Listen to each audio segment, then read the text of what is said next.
কি ইত্তাখাযাল্লাহু বাইতান ফিদ দুনিয়া, আল্লাহ দুনিয়াতে একটা ঘর নিলেন, নিজের নামের ঘর, ওটা বাইতুল্লাহ। কিন্তু আল্লাহ কি ওই ঘরে থাকে না।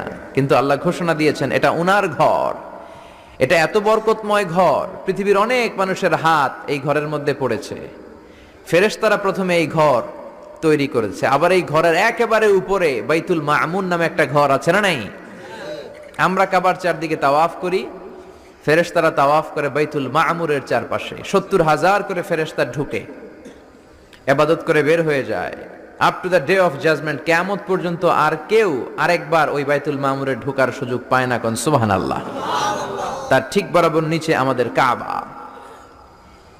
প্রথমে এই কাবাকে তৈরি করলো ফেরেশতারা, তারপর তৈরি করলো সাইয়েদনা আদম, ওনার হাত লাগলো। সাইয়েদনা নূহ আলাইহিস সালামের সময় এমন প্লাবন হলো, বন্যা, ফ্লাড, ড্রাস্টিক্যালি ফ্লাড, সব ভেঙে চুরে শেষ, কাবাও শেষ।